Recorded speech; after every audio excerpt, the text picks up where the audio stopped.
The day my uncle's estate lawyer called me into a separate room before the family meeting, I almost didn't go.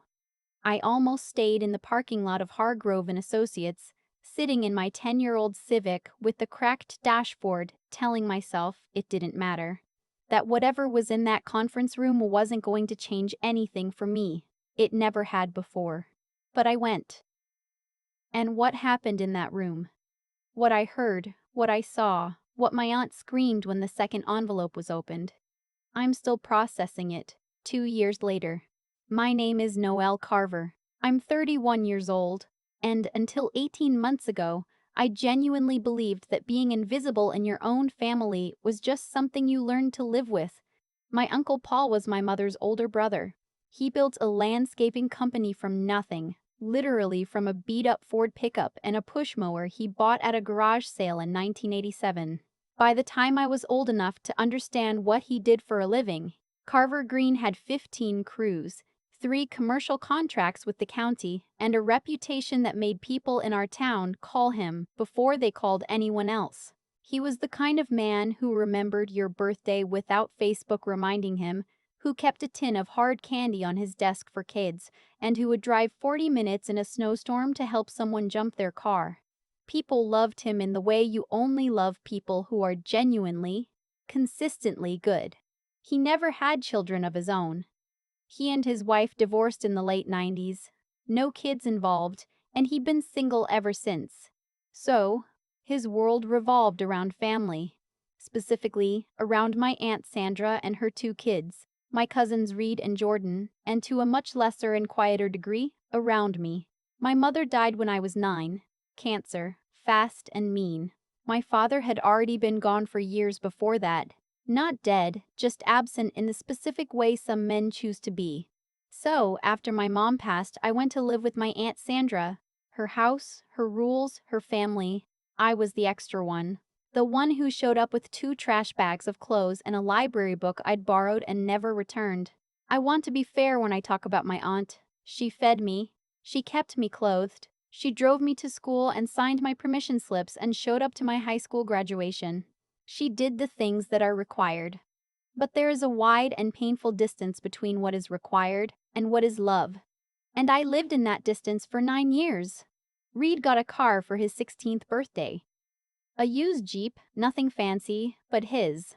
I turned 16 that same year and got a card with $20 in it. When I mentioned once, gently, that maybe I could use help with driving lessons, my aunt said, "You're resourceful, Noelle. You'll figure it out." I figured it out. I figured it out. I asked a neighbor to teach me in a parking lot on Sunday mornings. Jordan did competitive gymnastics from age 7 through high school. I know what that costs because I heard my aunt and Uncle Paul talk about it at Thanksgiving one year. Coaching fees, travel, competition outfits, the gym membership alone. I did 1 semester of community theater in 9th grade because the school subsidized it, and I didn't need anyone to pay for anything. My aunt came to the performance. She sat in the back and left before the reception. I'm not telling you this so you'll feel sorry for me. I'm telling you this so you understand the baseline. So you understand what normal felt like, so that when I tell you what came later, you know exactly how far it was from anything I'd ever expected. Uncle Paul used to call me on Sunday evenings. Not every week, but often enough that I started keeping my phone nearby on Sunday nights.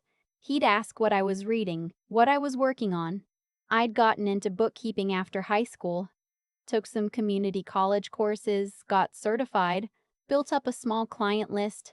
Nothing glamorous. But Uncle Paul acted like I was running Goldman Sachs. "Tell me the numbers," he'd say, and I would. And he'd listen and ask smart questions and say things like, "You know what your problem is? You undersell yourself. Stop that." He never made me feel like the extra one. When I was 26, he asked if I'd be willing to help him look over Carver Green's books. His regular accountant had retired, and he'd been using a firm in the city, but he said they didn't really understand the business. I was nervous. This was a real company, not a freelancer and a hair salon. But he believed I could do it, so I tried. We worked together for almost 5 years. Every Tuesday morning I drive out to his office, a converted garage next to the main yard, and we'd go through everything. He taught me things about the business I hadn't expected to care about. I started to care anyway. He got sick the winter I turned 30. Pancreatic cancer, which is the kind that doesn't give you much time to argue with it. He was diagnosed in January and gone by October. The speed of it still doesn't feel real to me. One Tuesday we were going over Q3 projections. And then, very quickly, it was a Tuesday in October and my Aunt Sandra was calling me with the name of the funeral home. The estate attorney reached out 2 weeks after the funeral. His name was Mr. Delacroix, formal, precise, the kind of man who used the word heretofore without irony. He told me there would be a reading of the will on a Thursday afternoon and that my presence was requested, not required. Requested. I thought that was an odd distinction. I almost read too much into it. Then I talked myself out of reading anything into it. Then I spent 3 days going back and forth and ended up showing up 10 minutes early because that's what I do when I'm anxious. My Aunt Sandra was already there with Reed and Jordan. They were dressed like this was a business meeting, which I suppose it was. My aunt had a leather portfolio. Reed was on his phone. Jordan gave me a half smile that didn't reach her eyes. I sat on the other side of the table. Mr. Delacroix began. He was professional and efficient. The house, a 4-bedroom in the neighborhood where Paul had lived for 20 years, would be sold, with proceeds split. Various personal items had been directed to specific people. His truck went to one of his longtime crew supervisors, which made me smile because I knew Paul would have wanted exactly that. Then Mr. Power Senenil. Delacroix said that Carver Green Landscaping and all associated assets, equipment, contracts, the commercial accounts, the land the yard sat on, were to be transferred to Reed and Jordan in equal shares, to be managed jointly. My aunt exhaled slowly. Reed leaned back in his chair. Jordan looked at the table. Mr. Delacroix paused. He reached into a second folder. "There is a codicil," he said. My aunt's head came up. "Added 14 months ago," Mr. Delacroix continued. "It is legally binding and has been reviewed by 2 independent attorneys." He read it.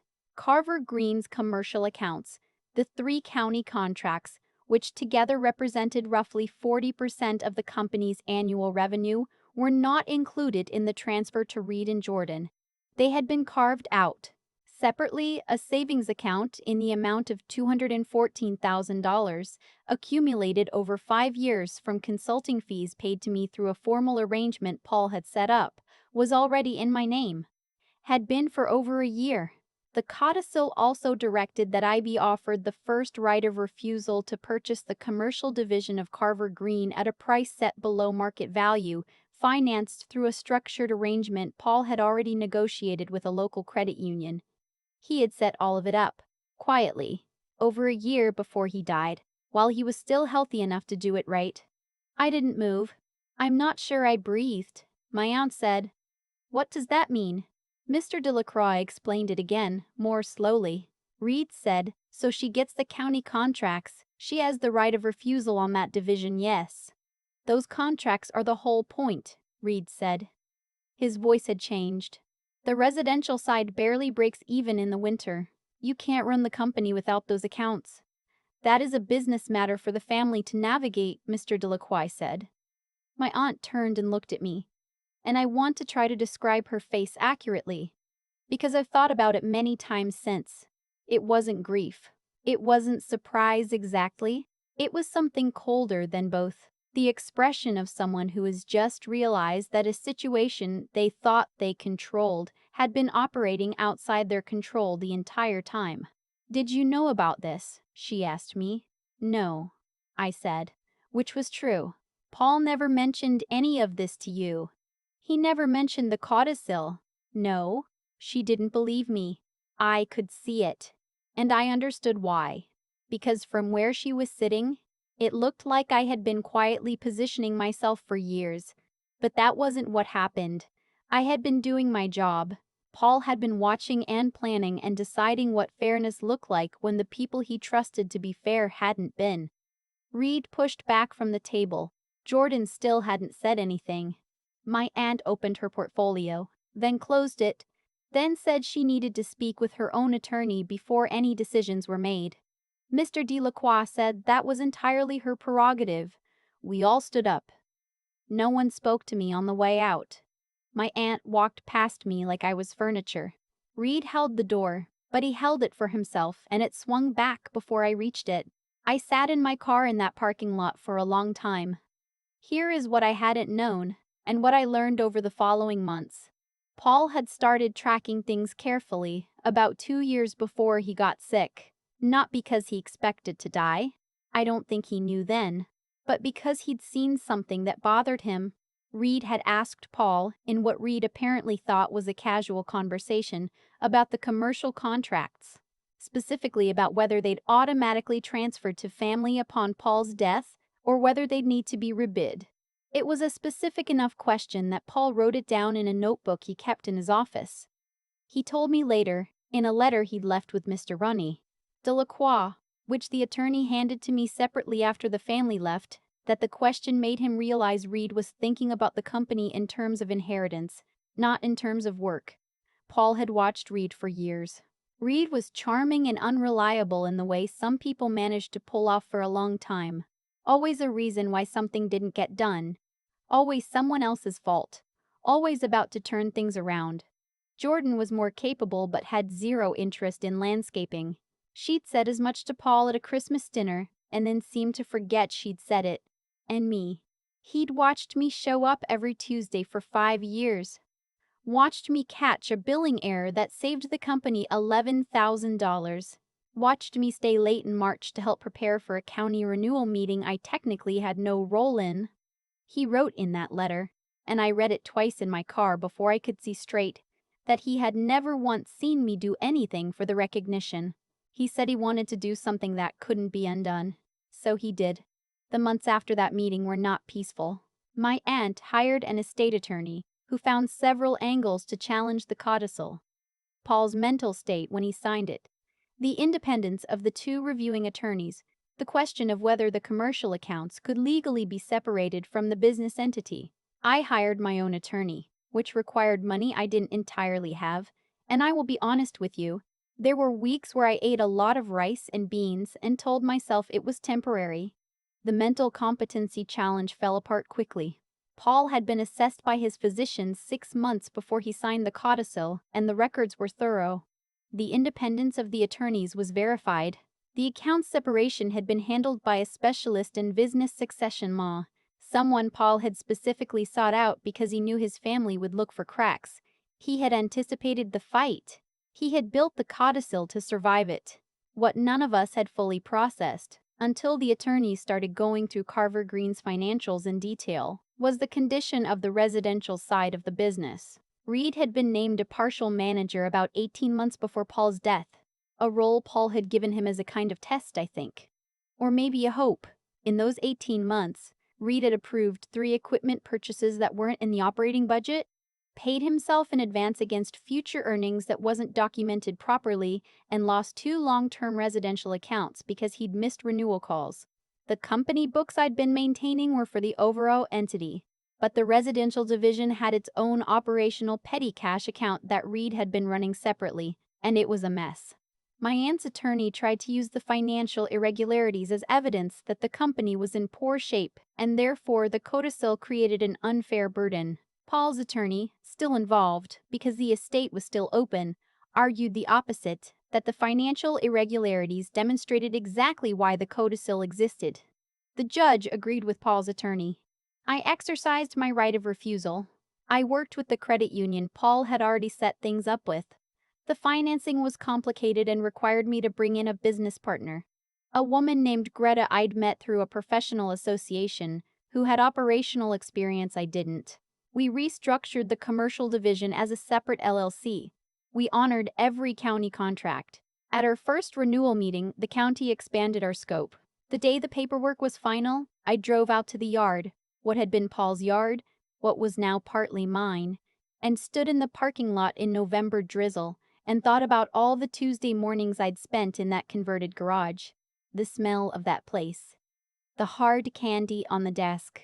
I donated the tin to the County Historical Society, actually, along with some other things. I thought Paul would have found that funny. There's a postscript to this, and I've gone back and forth on whether to include it, but I think it matters. About 8 months after everything settled, my Aunt Sandra called me. It was a Sunday evening, which I don't think was accidental. She knew those were the evenings I used to talk to Paul. I almost didn't pick up. She didn't apologize, not exactly, but she told me something I hadn't known. That when my mother was dying, she had asked Sandra to take care of me. Not just house me, to actually take care of me. And that Sandra had said yes, and had then found, in the grief of losing her own sister, that she couldn't always do what she'd promised. She said it without tears, which I think took more courage than saying it with them. I didn't say much. I didn't know what to say. What I did say, eventually, was that I had a box of my mother's things that Paul had kept. Some photos, a few letters, a birthday card I'd made her in second grade that she'd held onto. He'd had them in the back of his desk drawer. I hadn't known they existed until Mr. Delacroix gave them to me with the letter. I told my aunt I'd make copies of the photos and send them to her. She was quiet for a moment and then she said, "That's kind, Noelle." It was the first time she'd used my name like that. Not like a correction, not like an administrative detail, just like a name. I don't think we'll ever be close, my aunt and me. Too much distance, too much time, too many Tuesday nights I spent driving home from holidays wondering why it felt like I was always one room outside of whatever warmth existed in that family. But I think we'll be okay. I think we can be in the same room at Christmas and talk about normal things and mean it. At least a little. That feels like enough. More than I expected, honestly. The thing people don't tell you about being the quiet one in a family is that your silence gets interpreted as acceptance. People assume that because you're not fighting back, you're fine. That because you're not demanding to be seen, you don't want to be. That because you never asked for anything, you didn't need anything. Paul saw through it.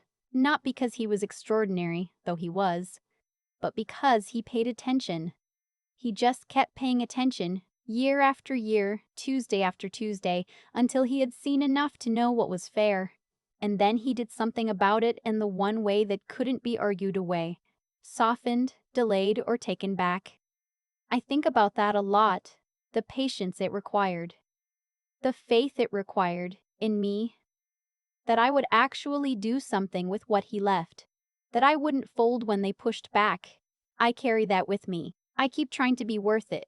Greta and I are bidding on a school district contract next spring. It's the largest tender we've gone after. I've been working on the proposal for 3 weeks. My office is the same converted garage. We renovated it a little, added better lighting, replaced the carpet, but I kept the desk. I bought a new tin of hard candy and put it right where his used to be. When the kids from the crew come in to sign paperwork or pick up their checks, sometimes they take one. They never ask. They just reach in. The way you do when something's been there long enough that it feels like it was always supposed to be there. That's what I'm going for. Something that feels like it was always supposed to be there. I think Paul would say I'm getting close. I've thought a lot about what Paul actually did. Not the legal mechanics of it, but the decision underneath all of it. He watched. He kept showing up on Tuesday mornings and watching for years, and he let what he saw mean something. That's rarer than people think. Most of us watch and then explain away what we see, or wait for someone else to act on it, or convince ourselves it's not our place. Paul decided it was his place, and then he built something that couldn't be undone. There's a cause and effect chain in this story that I think is worth sitting with, because it isn't obvious at first. My aunt made choices about how to treat me for 9 years. Not dramatic choices. No single cruelty, no memorable confrontation. Just a long accumulation of small decisions to give less, expect more, and assume I'd be fine. Those choices didn't go unwitnessed. They shaped what Paul saw. And what Paul saw shaped what he did. And what he did shaped everything that came after. The consequences weren't punishment in any deliberate sense. My aunt wasn't punished by some outside force. She was simply living inside the outcomes of what she'd chosen, year after year. That's what I mean when I think about cause and effect, not judgment from outside, just the weight of accumulated choices, eventually landing somewhere. The thing about being overlooked for a long time is that it can go one of two ways. It can make you smaller, and I understand that path. I felt the pull of it. Or it can make you precise. You learn to work without applause. You learn to find the problem before anyone else notices it exists. You learn that your value isn't contingent on someone recognizing it out loud. I didn't learn those things because I was wise. I learned them because I didn't have another option. But somewhere in those Tuesday mornings, in the numbers and the questions and the honest back and forth with Paul, I stopped doing the work to prove something and started doing it because I actually cared. That shift, from performing competence to genuinely having it. That's the thing no one can take from you in a conference room. Greta told me recently that what she noticed about me, before we ever went into business together, was that I never oversold myself. She said a lot of people come into meetings performing confidence, and you can feel the performance. I came in and just talked about what I knew and what I didn't. She said that was more convincing than any pitch she'd heard. I don't think that's a compliment I earned deliberately. I think it's something that gets built in you when you spend enough years in rooms where no one is clapping. I still keep Paul's desk. The surface is a little scratched, and one of the drawers sticks in winter. I've been offered newer furniture twice and said no both times. It's not sentiment exactly. Or it is, but it's also something else. It's a reminder that the work was real before any of it was mine. That I sat across from that desk and learned something and tried to be worth teaching. I want to keep that feeling close. I don't want to get comfortable in a way that makes me forget what it cost. Whatever you're building right now, in whatever quiet room nobody's watching, keep going. Not because it will definitely be seen, but because the building itself changes you, and you can't always know who's paying attention.